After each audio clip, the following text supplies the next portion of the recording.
Ya suatu nikmat yang sangat besar ya. Seorang hamba itu hidup di atas sunnah Rasulullah sallallahu alaihi wasallam. Iya. Apalagi di masa terjadinya berbagai fitnah, ujian dan cobaan. Di masa seperti itu Nabi berkata, "Fa'alaikum bisunnati wa sunnatil khulafa'ir rasyidin al-mahdiyyin min ba'di." Hendaknya kalian berpegang dengan sunnahku dan sunnah para khulafa ar-rasyidin yang mendapat petunjuk setelahku. Demikian hadits Al-Irbad bin Sariyah riwayat Abu Daud dan Tirmidzi. Maka berpegang di atas sunnah ini adalah jalan. Iya. Dan itu perintah Allah di berbagai ayat. Wa anna hadha sirati mustaqiman fattabi'u wa la tattabi'us subul fatafarraqa bikum an sabili. Sesungguhnya ini adalah jalanku yang lurus. Iya. Kata para ulama, itu adalah sunnahku. Jalanku yang lurus, ikuti jalan itu. Wa la tattabi'us subul, dan jangan ikuti jalan-jalan yang lain. Kata Mujahid bin Jabar, jangan kamu ikuti aliran-aliran yang menyimpang hawa-hawa nafsu. Iya. Ikuti sunnah. Karena jalan-jalan ini, jalan-jalan syaitan ini akan memecah kalian, mengeluarkan kalian dari jalan Allah. Karena itu nikmat yang sangat besar. Seorang hamba dibimbing oleh Allah, dia senang mendengarkan Al-Quran, membaca hadits Rasulullah sallallahu alaihi wasallam, kemudian diamalkan di dalam kehidupannya. Dan apa yang dia pahami dari Al-Quran dan As-Sunnah sesuai dengan apa yang diamalkan oleh Nabi dan para sahabatnya. Nabi dan para sahabatnya. Kita beragama itu warisan. Ilmu ini warisan ya. Karena itu Nabi membahasakannya apa? Al-ulama'u warathatul anbiya. Para ulama itu pewaris para nabi. Kalau warisan itu sesuatu yang diwarisi, sudah ada kita warisi. Bukan sesuatu kita buat sendiri. Karena itu tidak ada ceritanya ilmu itu berasal dari kantong ustadznya. Dia sendiri yang bikin. Iya, ilmu itu warisan. Iya. Jadi sepanjang kita mewarisinya dari Nabi, sampai hari ini alhamdulillah ilmu itu terwarisi. Ilmu itu terwarisi. Kita belajar dari guru-guru, alhamdulillah. Ya. Mereka punya baca hadits misalnya dalam baca Al-Quran. Ya. Kita baca dari guru. Guru kita baca dari gurunya. Gurunya baca dari gurunya. Sampai kepada Nabi sallallahu alaihi wasallam. Nabi sallallahu alaihi wasallam baca dari Jibril. Jibril menerima dari Allah. Itu terwarisi sampai hari ini. Ya. Dan alhamdulillah saya 2 kali khatam Al-Quran, membaca dari hafalan, dari 2 orang guru, semuanya bersambung sampai kepada Nabi. Hadits juga seperti itu. Hadits Rasulullah sallallahu alaihi wasallam terwarisi. Bukan hanya sanad periwayatan, dalam makna memahami juga terwarisi. Karena para ulama menjelaskan dan memahaminya, memahamkannya. Jangankan hadits yang sahih, hadits yang dhaif saja, kalau kita cari keterangannya, ada keterangannya di buku-buku ulama. Hadits yang dhaif, apa maknanya? Ya. Jelas ya? Ini luasnya ilmu di dalam agama. Karena itu seorang ketika dia mengenal dari sunnah, hendaknya dia bersyukur. Sisa bagaimana dia istiqamah di atas sunnah. Dan istiqamah di atas sunnah itu, yang pertama, dia perlu keikhlasan.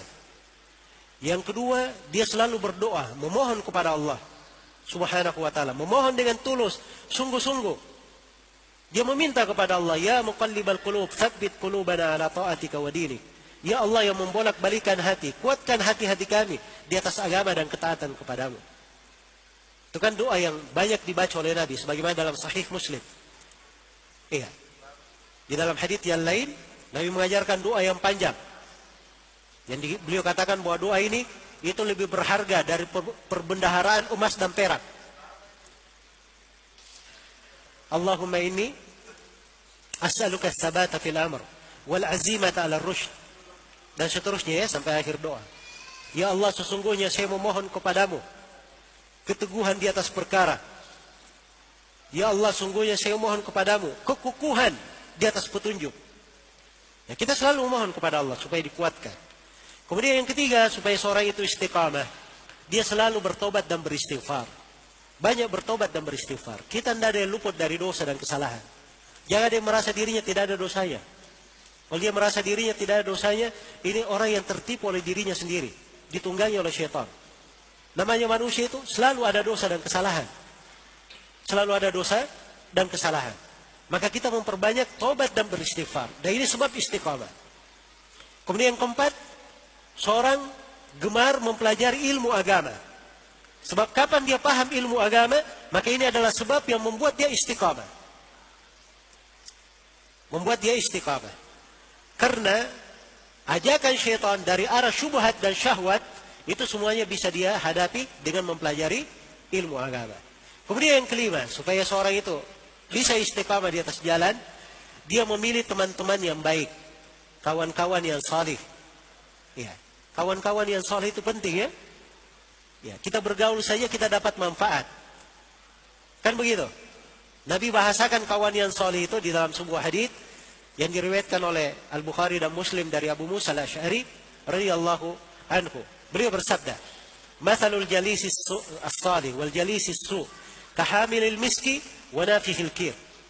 Perumpamaan teman duduk yang baik dan teman duduk yang buruk itu bagaikan pembawa minyak wangi, penjual minyak wangi, dan bagikan peniup api atau pandi besi. Ini dua ya, penjual minyak wangi dan pandi besi. Teman duduk yang saleh seperti penjual minyak wangi. Bagaimana penjual minyak wangi?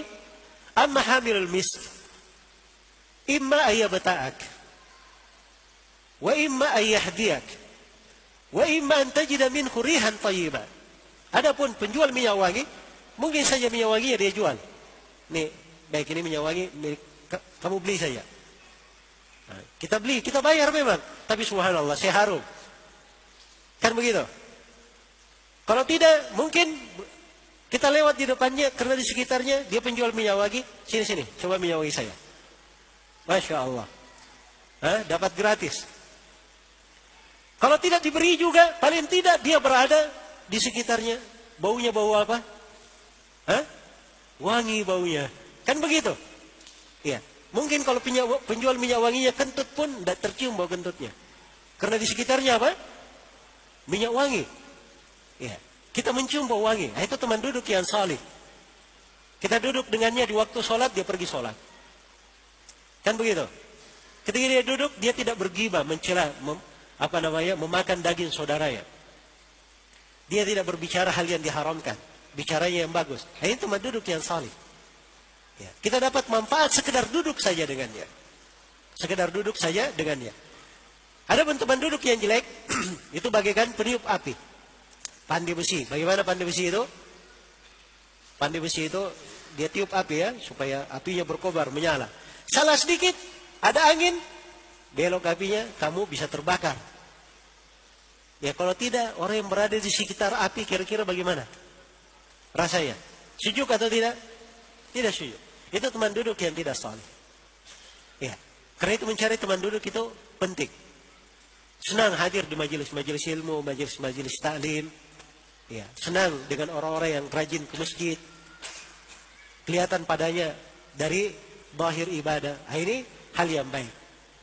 Ya, kita sering baca surah Al-Kahfi ya. Ini hari Jumat ya, harusnya malam Sabtu. Hari Jumat tadi, dari kemarin malam harusnya kita sudah baca surah Al-Kahfi ya.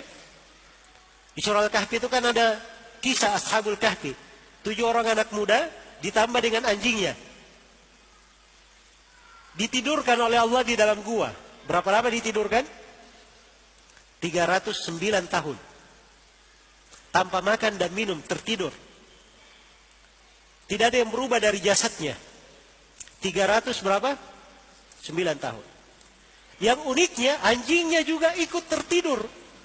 309 tahun, tidak berubah. Kalau anak muda ini, jelas kesolehannya anak-anak muda. Menjaga tauhidnya, keimanannya. Dia tinggalkan negerinya gara-gara menjaga keimanannya. Kan begitu? Sekarang anjing ini, apa urusannya kok dia diikut juga dapat keutamaan?